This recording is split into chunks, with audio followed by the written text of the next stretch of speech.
It's Wednesday, January 16th, 2013, and let's talk about potentially the last thing we're going to talk about that's CES related before the big final recap, and that's Nvidia.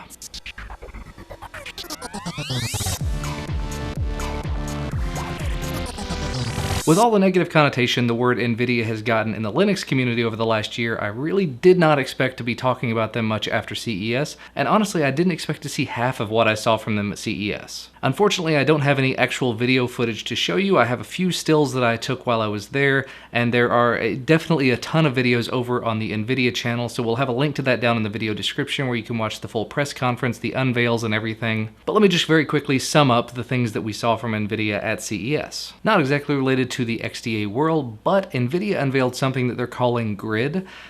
This is essentially a big old server farm of Nvidia-powered hardware that makes cloud gaming a thing. I think that's exactly the way that Marques Brownlee put it. Cloud gaming is now a thing. And essentially what that does, like I said, it offloads all of the gaming power that you need from your desktop, your laptop, your tablet, your mobile device onto Nvidia's servers somewhere out there in the rest of the world, so you don't have to have this ultra high-end four-core device or a device with 12 gigs of RAM in it to run these newer games. Nvidia takes care of the rest of that for you as long as you have a decent broadband connection.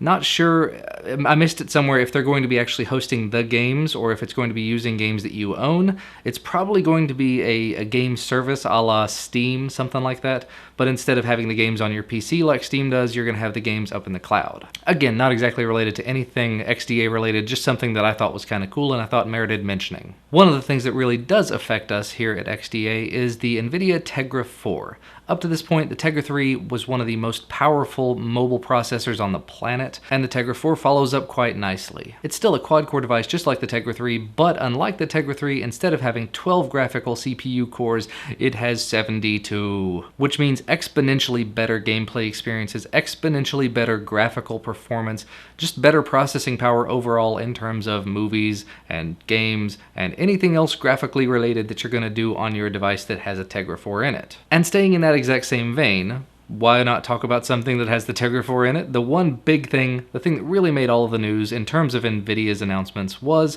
Nvidia's Project Shield. I was completely taken by surprise by this. Nvidia is actually unveiling hardware that they're going to make. They're not just making the chips, they're going to be making the entire device. It's a 5-inch Android smart device. It's got a 720p display and a giant friggin' controller attached to it. So it is, in essence, and entirely, a portable gaming console with a Tegra 4 ultra high-end system on a chip inside of it that can play games from the Nvidia Tegra Zone as well as the Google Play Store.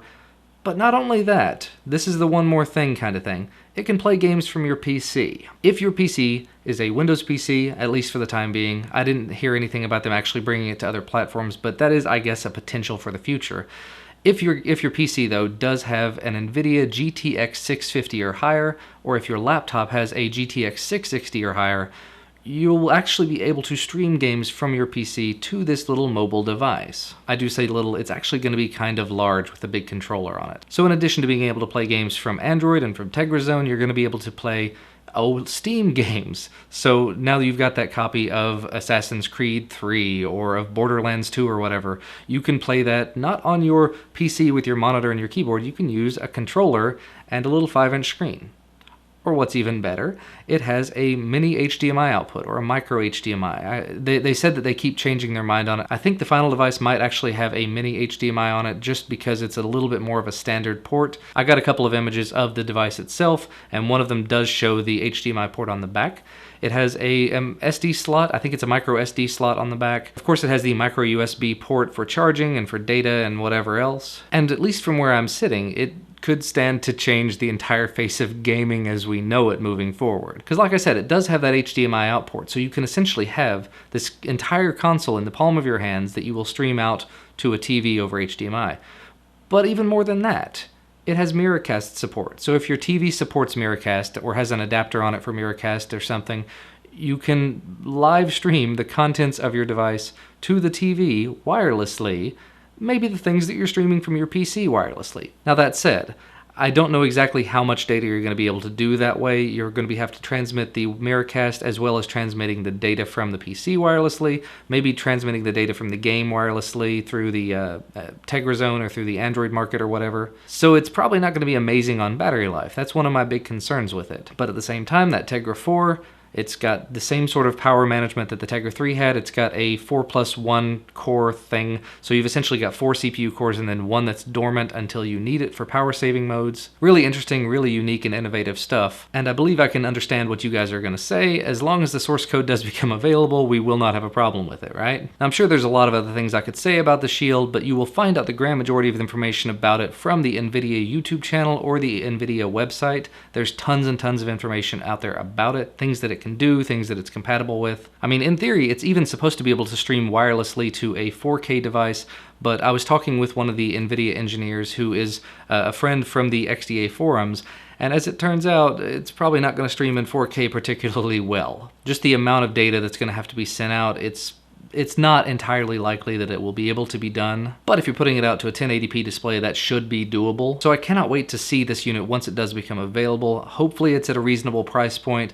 Honestly, I'm looking for it in the $500 range, but I could see it going as high as $1,000. Personally, I couldn't see myself paying any more than about $300 for it. Realistically, they're going to be making a lot of money on the games from the Tegra zone, and maybe if they integrate this with the Nvidia Grid as well and they start selling games through that, again, correct me if I'm wrong on that one, because I think I missed something somewhere there. But if they do sell games through that, then that's another source of revenue, so they can sort of subsidize the device through that method. But like I said, either way, I'd love to get my hands on it as soon as I can, but it is still very early on. Everything's still prototypes. They were not really letting members of the press touch it, which was kind of disappointing. And somehow I did see someone got their hands on it, because I saw another video where there was actually a member of the press using it, and that was a big no-no as far as I was told. But anyway, Nvidia talked about a bunch of other things. If you want to see all of the things they talked about, again, head over to their YouTube channel or over to their website. They've got all of the stuff there. It's like nvidia.com/CES 2013.